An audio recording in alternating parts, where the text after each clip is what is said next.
The last time Ethan saw his wife, she was standing in the doorway of their penthouse, bathed in the soft morning light, a gentle smile on her face.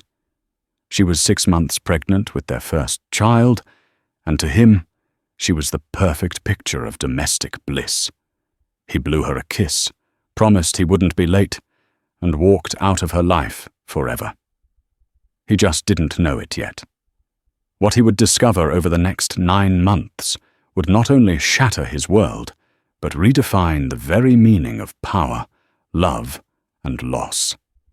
This is the story of how a woman disappeared to find herself, and how a man had to lose everything to finally see the truth. Before we begin, take a moment and comment your city below.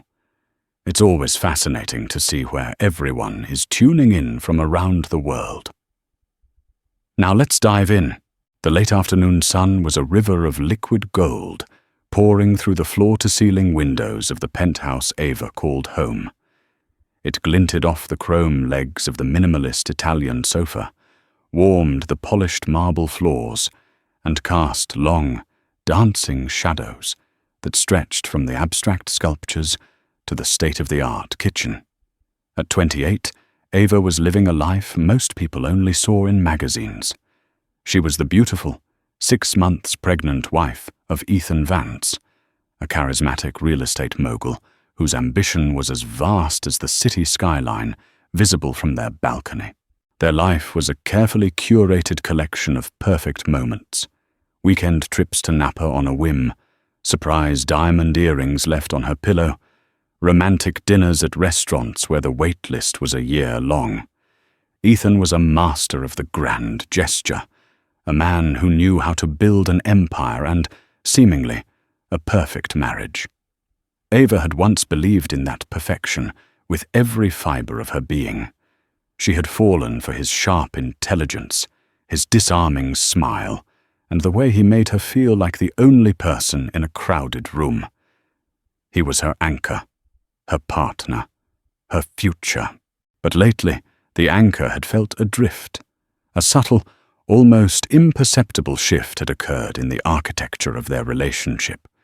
The foundation felt less stable. Ethan's schedule, once predictable, had become a chaotic mess of late-night meetings that stretched into the early morning and last-minute business trips he only mentioned as he was packing his bag. The easy affection that had once defined them, the casual touches, the whispered inside jokes, had been replaced by a polite, almost formal distance.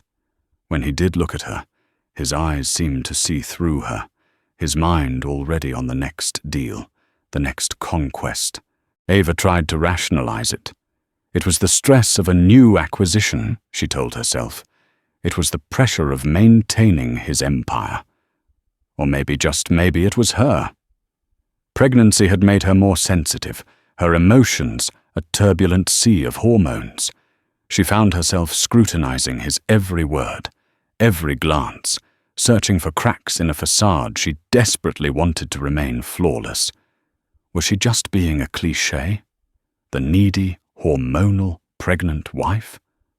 The thought made her cringe. Determined to bridge the growing chasm between them, she doubled her efforts. She became the epitome of the loving, supportive wife. She cooked his favorite meals, even when the smell made her morning sickness flare. She left little notes in his briefcase, filled with words of encouragement and love. She'd send him sonogram photos of their unborn son, tiny black and white images of a future she was building for them, for their family. "Look at his little hands, E," she'd text, her heart swelling with a love so fierce it almost hurt. "He's waving at you." His replies were always delayed, always brief. "Amazing, eh? Can't wait to meet him." The words were right, but the feeling was wrong. They were hollow, like echoes in an empty room. One evening, she waited for him, a pot of his favorite bolognese simmering on the stove. The clock ticked past 8, then 9, then 10. She called his cell. It went straight to voicemail. She texted. No reply. Just after 11, he walked in, smelling faintly of a perfume that wasn't hers and the stale chill of the city night. "Sorry, babe," he said, loosening his tie as he breezed past her. "The Henderson deal is a monster. I'm completely drained." He didn't kiss her. He didn't even look at the beautifully set table. He just headed for the shower, leaving her standing alone in the kitchen, the scent of his infidelity hanging in the air, more potent than the aroma of her carefully prepared meal. She stood there for a long time, one hand resting protectively on her swollen belly. The baby kicked, a small, insistent flutter against her palm. It was a reminder of the life she was nurturing, a life she had to protect. In that moment, surrounded by the opulent emptiness of her perfect life, Ava felt a cold dread seep into her bones. This wasn't just hormonal overreaction. This was real. The beautiful dream she had been living was fraying at the edges, and she was terrified of what would happen when it finally unraveled completely. She had to know the truth, even if it destroyed her. The decision was impulsive, born from a desperate need to reclaim a piece of the man she was losing. For days, the distance between them had grown into a silent, yawning canyon. Ethan was a ghost in their home, a phantom who left behind the scent of expensive cologne and a lingering sense of unease. Ava knew she couldn't endure another night of feigned normalcy, of sitting across a dinner table from a stranger wearing her husband's face. She needed to do something, to make a gesture so undeniably loving that it would have to break through the wall he had built around himself. So, on a Tuesday evening, with a relentless, dreary rain lashing against the windows of the penthouse, she decided to surprise him. She packed a gourmet dinner in an insulated bag, roast beef sandwiches on ciabatta, a thermos of hot tomato soup, and the chocolate lava cakes he adored. It was a callback to their early dating days, when they were young and broke, and a shared meal in his cramped office felt more intimate than any five-star restaurant. She wanted to remind him of that, of the time when they were just Ava and Ethan, before the millions and the penthouse and the suffocating weight of expectations.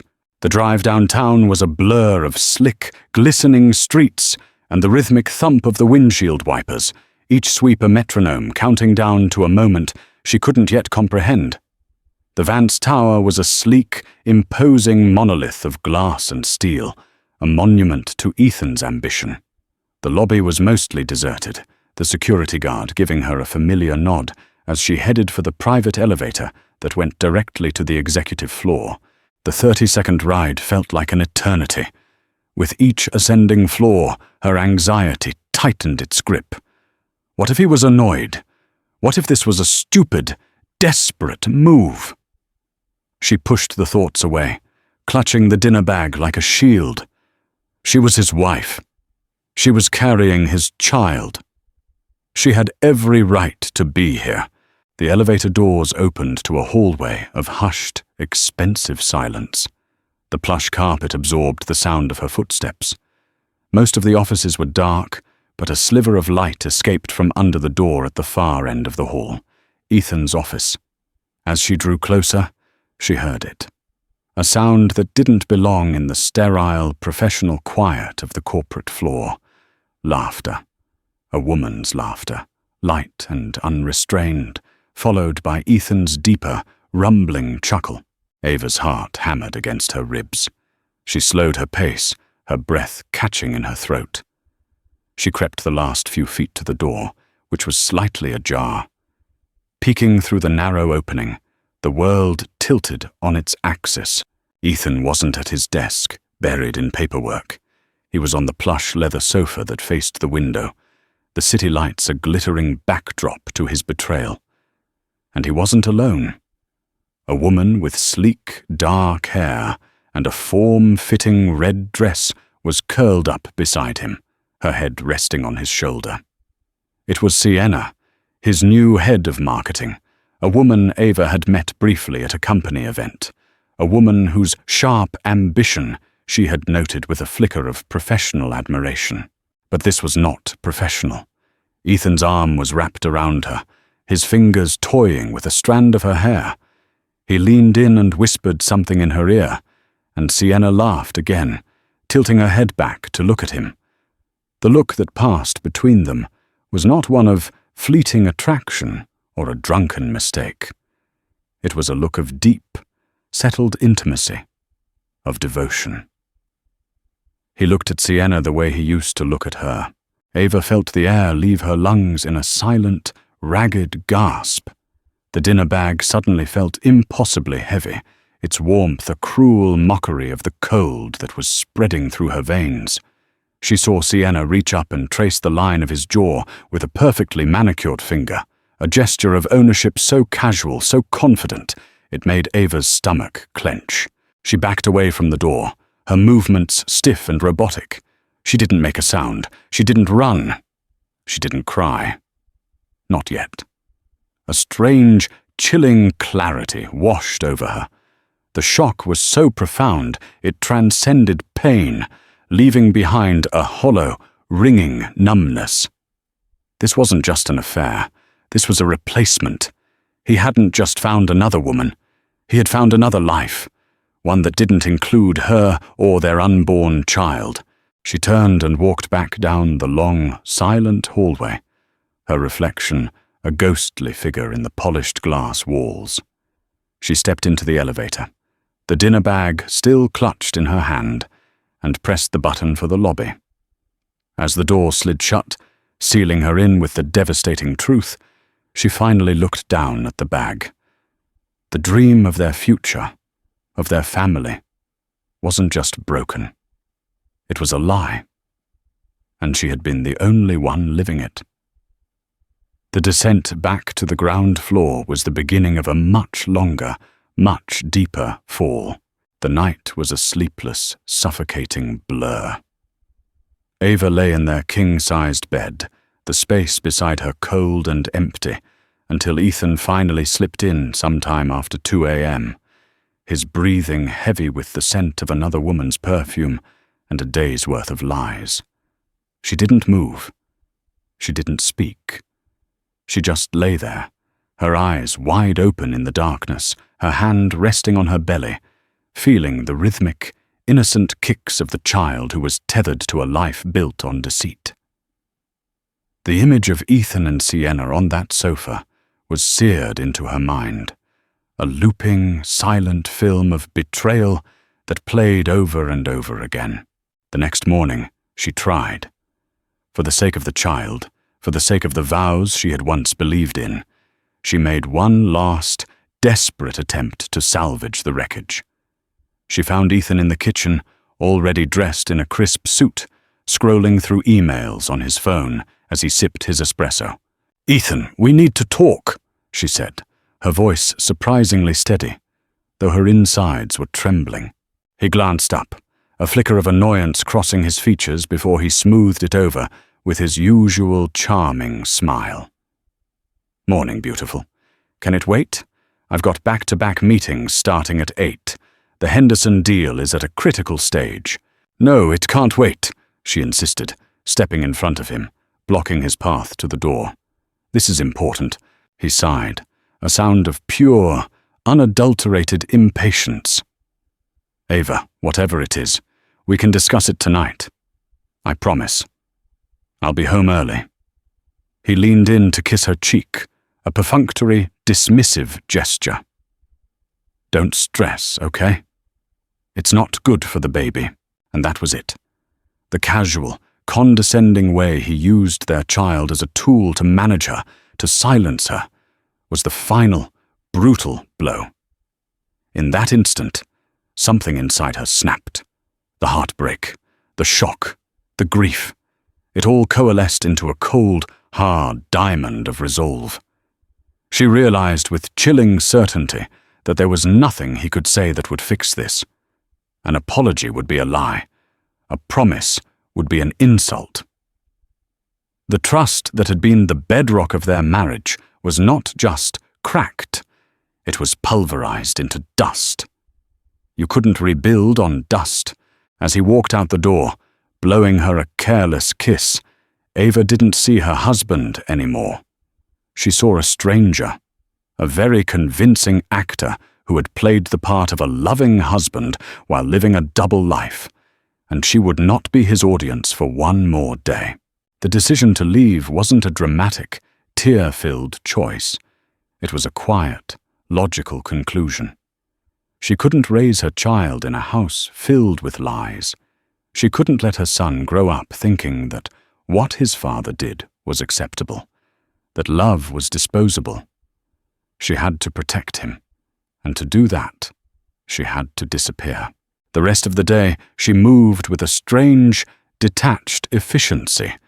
The grief was still there, a heavy stone in her chest, but it was now overlaid with a sense of purpose. She sat at her laptop, not shopping for designer baby clothes, but researching small, forgotten towns on the coast, places where a person could be anonymous, where the sea could wash away the past. She contacted a distant cousin she hadn't spoken to in years, a woman who lived a quiet life in Oregon, and asked vague questions about the Pacific Northwest. She began to quietly extract herself from the life Ethan had built for her. She went to the bank and withdrew a few $1,000s in cash, a small enough amount not to raise any red flags. She sorted through her belongings, packing a single, nondescript duffel bag with only the most essential items: comfortable clothes, a few cherished books, the prenatal vitamins she never missed, and a small, worn teddy bear that had been hers as a child. Everything else, the designer handbags, the expensive jewelry, the life she had once treasured, she left behind. It was all just part of the set, props in a play she was no longer a part of. Her final act was the most painful. She walked into their bedroom and took the large, silver-framed wedding photo from the nightstand. It was a picture of them on a beach in Bali, both of them sun-kissed and laughing. The picture of happiness. With numb fingers, she opened the back of the frame, slipped the photo out, and tore it in half. The sound of the ripping paper, a final, definitive severing of their bond. She left the empty frame on the nightstand, a silent, stark testament to what he had broken. She hid the packed duffel bag in the back of her closet, behind a row of evening gowns she would never wear again. As she looked around the silent, opulent penthouse, she felt a profound sense of detachment. This wasn't her home anymore. It was a gilded cage, and she had just found the key. She would wait for the right moment, a time when he was away on one of his business trips, and then she would walk out the door and never look back. She wasn't running away. She was running toward a future she would build herself, for herself and for her son, a future built on truth, not lies. Ethan came home 2 days later, humming a tune from a commercial he'd heard on the radio. He was riding high. The Henderson deal had been a massive success, a testament to his prowess, and he'd spent the last 48 hours celebrating with Sienna in a boutique hotel, a celebration that had solidified their secret partnership in both business and pleasure.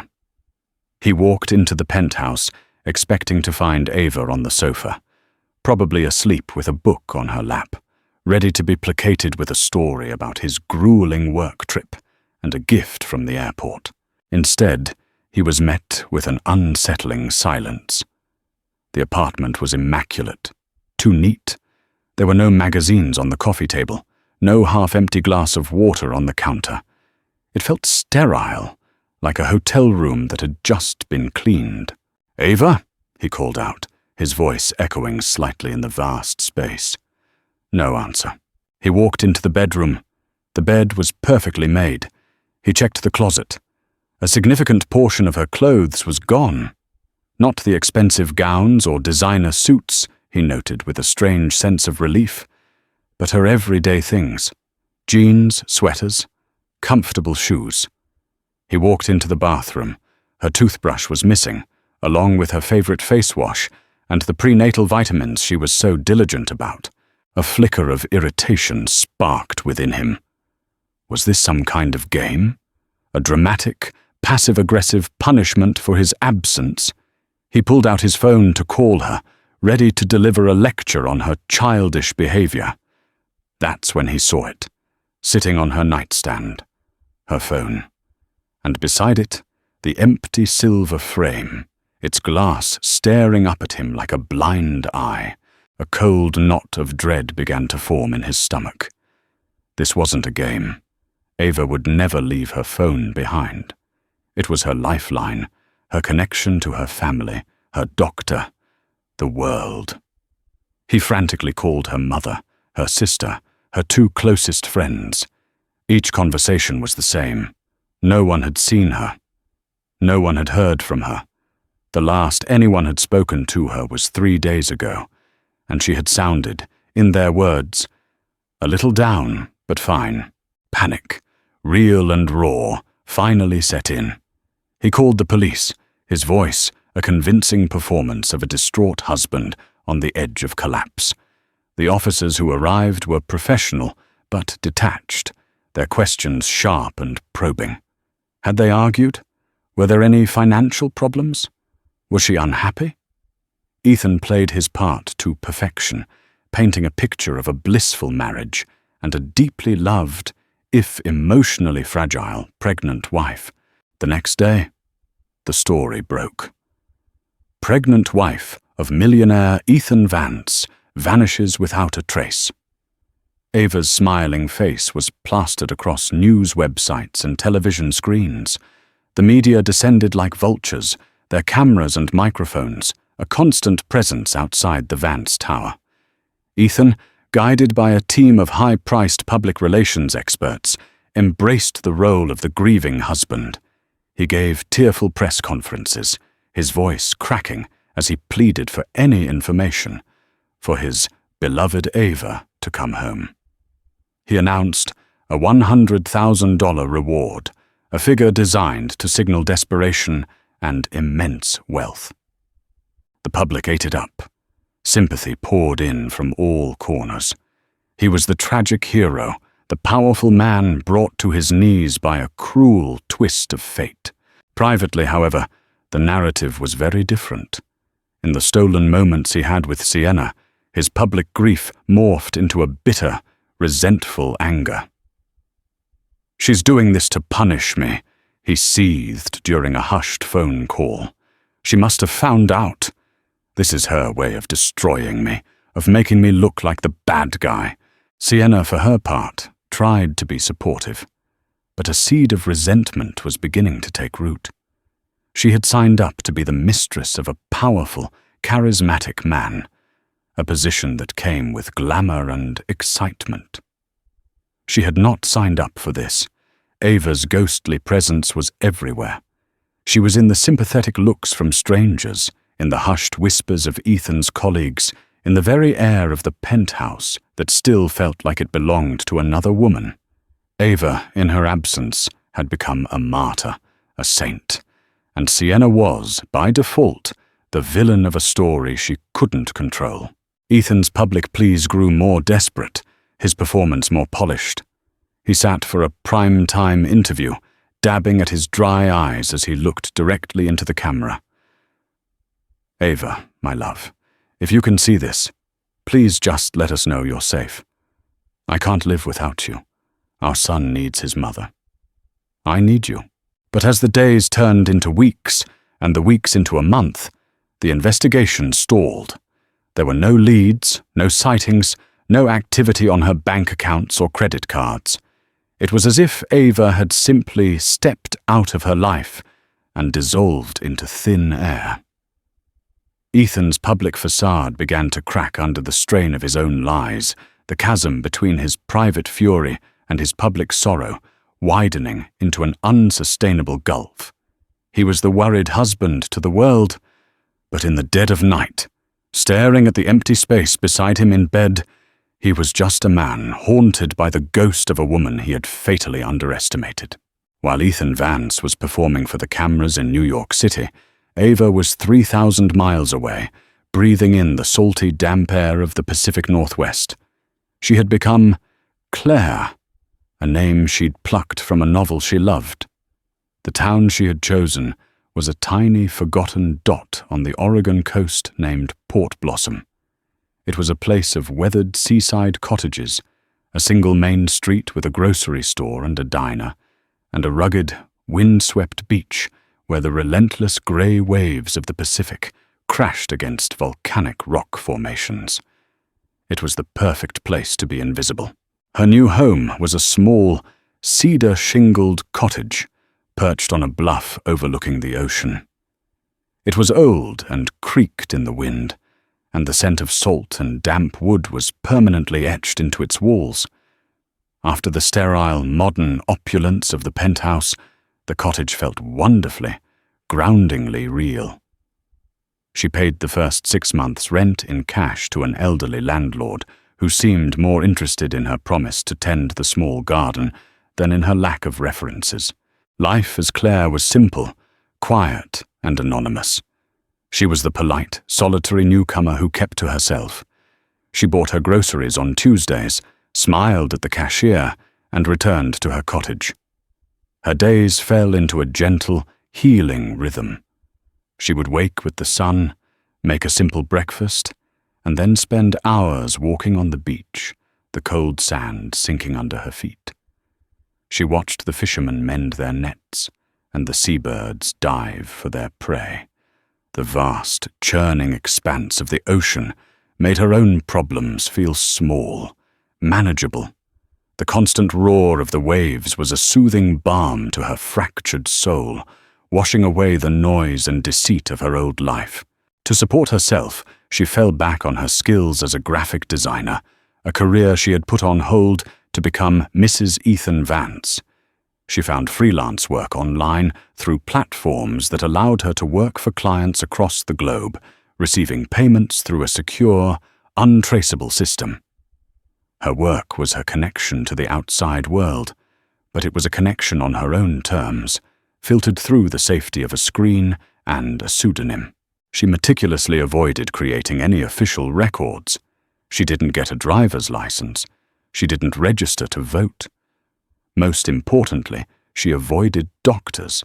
She knew it was a risk, but the fear of being found was greater than her fear of the unknown. She bought books on midwifery and natural childbirth, devouring information, preparing herself for the monumental task ahead. She was a good student, diligent and focused. She learned about breathing techniques, labor positions, and how to handle potential complications. Her pregnancy became her private, sacred journey, a partnership between just her and her unborn child. In the evenings, she would sit by the window, watching the sunset paint the sky in hues of lavender and rose, and she would write. She filled journals with letters to her son, telling him not of the father who had betrayed them, but of the life she dreamed for him. A life of honesty, resilience, and quiet strength. She wrote about the courage it takes to walk away from something that is broken, and the strength it takes to build something new from the wreckage. I want you to know the sound of the ocean, my love, she wrote one night, her hand resting on her belly, which was now large and taut. I want you to know that your world is not defined by glass towers and empty promises, but by the tides and the stars and the goodness of your own heart. You are my fresh start. You are my brave new world. The months passed. Her belly grew, and so did her confidence. She was no longer Ava Vance, the millionaire's wife. She was Claire, a woman standing on her own 2 feet, supported not by a man's wealth, but by her own ingenuity and resolve. Her labor began on a wild, stormy night in late winter. The wind howled around the little cottage, and the rain beat against the windows in furious, horizontal sheets. The power went out, plunging her into darkness, lit only by a handful of candles she had prepared. She was alone, terrified, but also strangely empowered. As the storm raged outside, a different kind of storm raged within her. It was primal, painful, and utterly transformative. There were no doctors, no nurses, no husband holding her hand. There was only her body's ancient wisdom, and the fierce, protective love for the child she was about to meet. In the pre-dawn hours, as the storm finally began to subside, her son was born. She pulled him onto her chest, his tiny, warm body slick against hers, and his first cry mingled with the sound of the receding waves. She looked down at his perfect, scrunched-up face, and tears of exhaustion, relief, and overwhelming love streamed down her face. She had done it. She had brought him into the world, safely, on her own terms.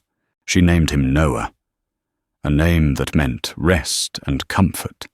He was her ark in the storm, her promise of a new beginning. Cradling him in her arms in the quiet, candle-lit cottage, with the ocean as their witness, Ava felt a profound sense of peace. She had been erased, but in her place, a new woman had been born. A mother, a survivor, a force to be reckoned with.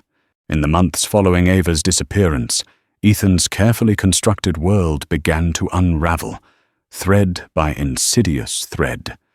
He had always seen himself as the sole architect of his success, the visionary, the deal-maker. He had viewed Ava as a beautiful, supportive accessory to his life, the person who managed the trivial domestic details so he could focus on the important work of building his empire. He had never understood that she was not just an accessory. She was the foundation. Ava had been the silent, invisible force behind his polished public persona. She was the one who remembered his clients' birthdays and their wives' favorite flowers. She was the one who seamlessly organized the charity dinners and corporate galas that were crucial for networking, ensuring every detail was perfect, from the seating charts to the wine pairings. She was the one who managed their social calendar with the precision of a military strategist, creating the effortless illusion of a man who had it all. Without her, the cracks began to show. He missed important meetings because he'd forgotten to check the shared calendar she used to manage. He offended a potential investor by forgetting his name, a detail Ava would have drilled into him before the event. Deals that had once seemed certain began to falter, his legendary Midas touch seemingly deserting him. His colleagues and rivals started to whisper. The disappearance of his wife was a tragedy, yes, but the subsequent decline in his business acumen was a weakness, and in their world, weakness was blood in the water. The rumors about his affair with Sienna, once hushed speculation, began to gain traction. A disgruntled former assistant, fired by Ethan in a fit of rage, leaked details of his frequent, late-night meetings with his head of marketing. The story didn't make the mainstream news, but it circulated with venomous speed through the tight-knit circles of New York's business and social elite. The public sympathy that had once been his shield began to erode, replaced by a cynical, knowing suspicion. He was no longer the tragic hero. He was becoming a pariah. His relationship with Sienna, which had been a thrilling escape, soured into a toxic codependency. Sienna had been attracted to the powerful, confident titan of industry. The man she was now living with was a shell of that person, irritable, paranoid, and obsessed with his missing wife.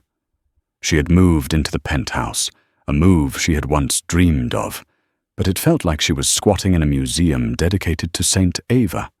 Ethan refused to get rid of Ava's things. Her clothes still hung in the closet, her books were still on the nightstand, her perfume still lingered faintly in the air. Sienna felt like a ghost haunting another woman's life. She resented Ava's lingering, sainted presence. She resented the pitying looks she received from people who knew or suspected her role in the marriage's demise. And most of all, She resented Ethan's growing inability to separate her from his downfall. If you hadn't been so careless, she might never have found out, he snarled at her one night after losing a major contract. I was careless, Sienna shot back, her voice dripping with scorn. You were the one married, Ethan. You were the one who lied to her every single day. This is not my fault. This is the mess you made. The arguments became more frequent, more vicious. The glamour of the affair had faded, revealing the ugly reality beneath. A relationship built on deceit and convenience could not withstand real pressure. Sienna began to see Ethan not as a powerful protector, but as a weak man flailing in the wreckage of his own making. His wealth, which had once been a powerful aphrodisiac, now seemed like a hollow compensation for the hollowness of his character. She started quietly sending out her resume, building her own exit strategy. She had hitched her wagon to a falling star, and she was smart enough to know when it was time to unhitch it. Ethan, meanwhile, was trapped in a downward spiral of his own making. He drank more, slept less. He would find himself wandering through the silent, cavernous penthouse at night, touching the things Ava had left behind. A strange mix of fury and a longing so profound it felt like a physical ache. He had thought he could have it all, the devoted wife and the exciting mistress. He had believed he was in control.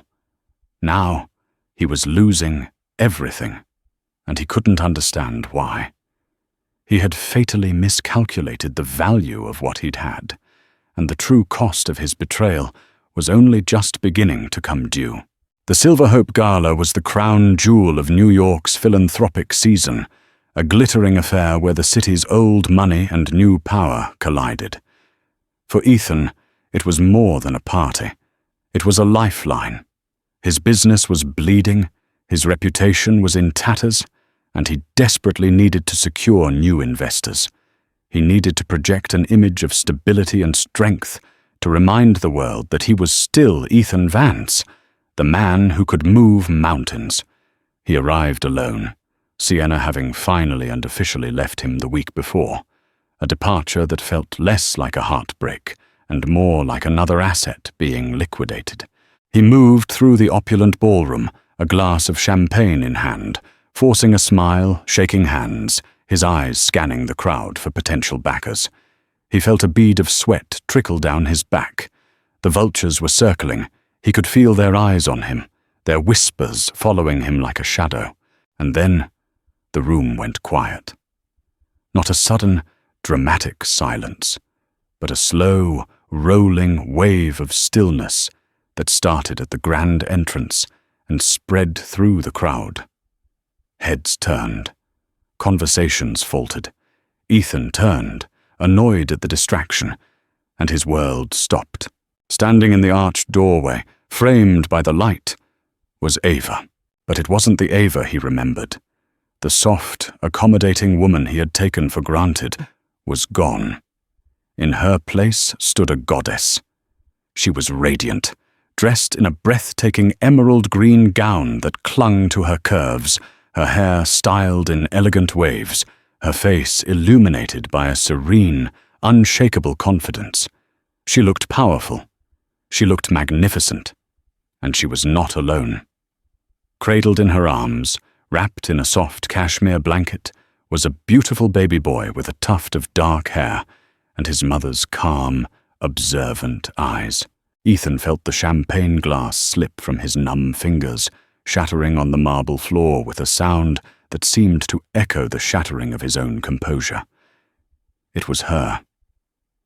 After 9 months of silence, of nothing, here she was, looking like she had just stepped out of a dream. His dream, the one he had destroyed. Before he could move, before he could even process what he was seeing, several of the city's most influential figures, the very people Ethan had been desperate to impress, converged on Ava. There was Jonathan Sterling, the revered head of the Gala's charitable foundation, who greeted her with a warm, paternal kiss on the cheek. There was Eleanor Vance, no relation, but the matriarch of one of New York's oldest families, who cooed over the baby. A murmur rippled through the crowd as the realization dawned.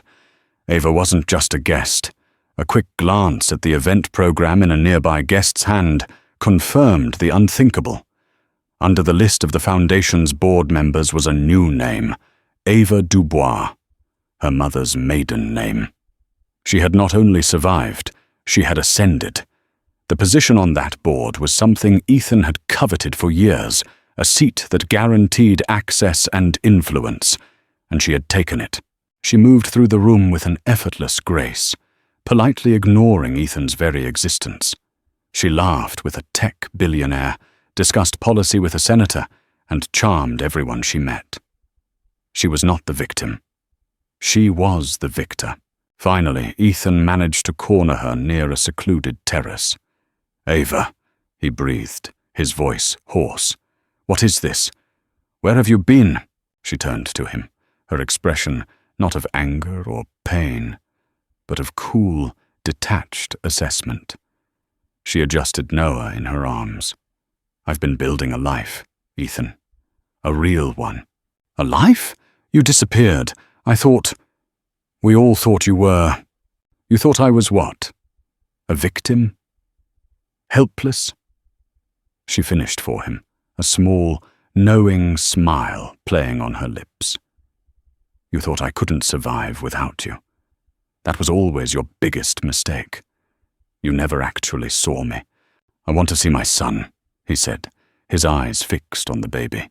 "His name is Noah," she said, her voice firm, protective.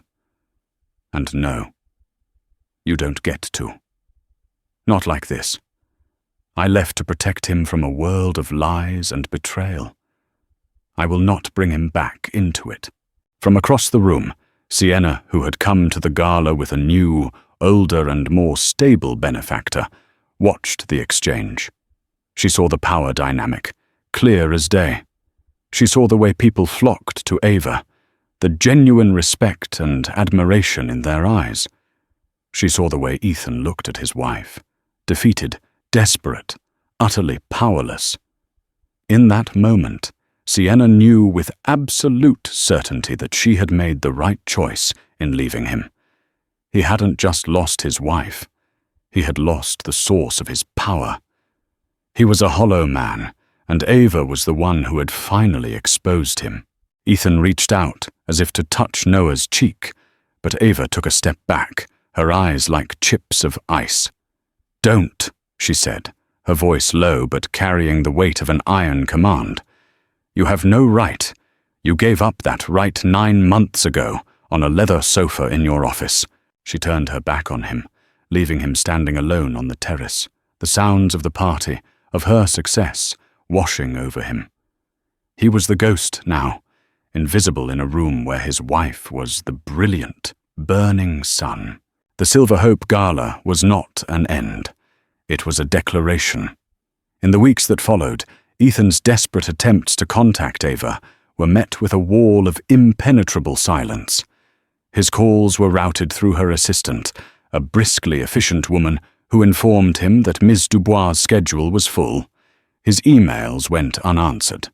The legal papers that arrived at his office were not for a messy, emotional divorce, but for a meticulously prepared child support and custody agreement drafted by one of the city's top family law attorneys. The terms were non-negotiable. He would provide financial support, and in return, he would be granted supervised visitation twice a month at a neutral location, pending the completion of a court-mandated anger management and co-parenting course. There was no room for argument. It was a business deal, and she held all the cards. Ava, or rather, Ms. Dubois, had played her hand with masterful precision. The story of her return was even more compelling than the story of her disappearance. She gave one, and only one, exclusive interview to a respected journalist. She didn't sling mud or revel in the sordid details of Ethan's affair. Instead, she spoke with eloquence and passion about the systemic challenges facing women and children in crisis. She announced that she was leveraging her position on the board and her personal story to launch a new initiative through the Silver Hope Foundation, the Haven Project. It would establish a network of safe houses and resource centers for women who needed to escape abusive or untenable situations, providing them with legal aid, financial counseling, and the tools to build a new, independent life. She had turned her pain into a platform, her personal tragedy into a public mission.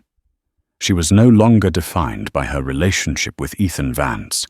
She was defined by her work, her resilience, and her commitment to helping others. The public, and more importantly, the city's philanthropic elite, were captivated. Donations poured into the Haven Project. Ava became a celebrated, respected figure, a symbol of strength and grace. While her public life in New York was one of influence and purpose, her private life remained anchored in the quiet simplicity she had found in Port Blossom. She kept the seaside cottage, flying back and forth on a private jet service, a luxury afforded by the very child support payments Ethan was forced to make. The cottage was her sanctuary, the place where she was not Miss Dubois, the formidable board member, but simply Mama. She and Noah would spend weeks at a time there, away from the noise and ambition of the city. Their days were filled with the simple, profound joys she had dreamed of for him. They walked on the beach, collecting shells and watching the sandpipers skitter along the shoreline. She read him stories not from fairy tales about princes and princesses, but from books about brave explorers, brilliant scientists, and courageous artists. She raised him with the sound of the ocean as his lullaby and the lessons of self-reliance and courage as his foundation. She taught him that strength wasn't about how much you had, but about how much you could overcome. She taught him that a home wasn't defined by the size of its rooms, but by the amount of love and truth within its walls. She was building a life of balance and meaning, a life that seamlessly blended the power she wielded in a New York boardroom with the peace she found on a remote Oregon beach. One evening, as she sat on the porch of her cottage, watching Noah take his first wobbly steps on the soft grass, her phone buzzed. It was a text from an unknown number. "I'm sorry," it read. "I know it's too late, but I am so sorry for everything." It was from Ethan. She read the message, took a deep breath of the salty air, and then deleted it without replying. She had no space for his apology. It was a ghost from a life that no longer belonged to her. Her triumph was not in his regret, but in her own freedom. Vanishing had saved her. Returning had proved her strength. But this quiet, peaceful, authentic life she had built for herself and her son. This was her lasting victory. A year after the gala, Ethan sat alone in the sterile, minimalist living room of a new, smaller apartment. The penthouse, with its ghosts and memories, had been sold at a loss. His company, once a titan, had been forced into a merger, and he was now just a senior executive with a fancy title and little real power, a relic of a bygone era of unchecked ambition. Sienna was a distant memory, her face occasionally smiling out from the society pages, always on the arm of someone more stable, more powerful. He was scrolling through a business journal on his tablet when he saw her. It was a cover story. Ava Dubois, the visionary behind the Haven Project. The photo was of Ava, standing on a bluff overlooking the ocean, the wind catching her hair. She wasn't smiling for the camera. She was looking out at the horizon, a look of serene, unshakable purpose on her face. Noah, now a sturdy toddler, was holding her hand, looking up at her with pure adoration. He read the article, every word a fresh stab to his ego. It detailed the incredible success of her foundation, the lives she had changed, the powerful network she had built. It quoted senators, CEOs, and philanthropists, all praising her vision, her tenacity, her grace. The article mentioned him only once, in a single brutal sentence. Ms. Dubois, formerly married to real estate developer Ethan Vance, has channeled her personal experiences into a powerful force for social change. Formerly married. A footnote in her story. He leaned back, the tablet falling onto the cushion beside him.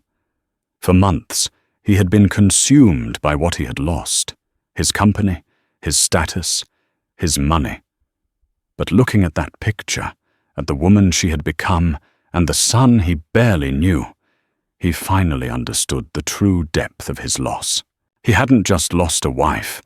He had lost a partner whose quiet strength had been the invisible scaffolding of his entire life. He had lost a woman of incredible substance and resilience, a woman he had been too arrogant and too blind to truly see. He had seen her as a beautiful possession, a reflection of his own success, when in reality, she had always been the source of a light he had foolishly believed was his own. His supervised visits with Noah were stiff, awkward affairs. The boy was polite but distant, a stranger who shared his DNA but not his life. Noah's world was one of love, truth, and the sound of the ocean, a world built by his mother, a world from which Ethan was permanently exiled. He was just a visitor, a brief, twice-monthly interruption in a life that was full and happy without him. He finally understood that losing someone who is willing to walk away, to erase themselves and start anew, is to lose a part of yourself you can never get back. He had thought he was the sun, and she was a planet orbiting him. He was wrong. She was her own universe, and he had been just a passing comet, burning bright and then fading into the vast, indifferent darkness. The realization offered no comfort, no redemption. It was just the cold, hard, and inescapable truth, the final, crushing weight of his own choices. And there you have it, a story of betrayal, resilience, and the incredible power of a woman who refused to be broken. Ava's journey from a gilded cage to a life of true freedom shows us that our greatest strength is often forged in our deepest pain. What did you think of her incredible transformation? Could you have predicted her stunning return? We'd love to hear your thoughts in the comments below. If this story moved you, please give it a thumbs up, share it with someone who needs to hear it, and don't forget to subscribe for more powerful stories of love, loss, and redemption. Thank you for watching.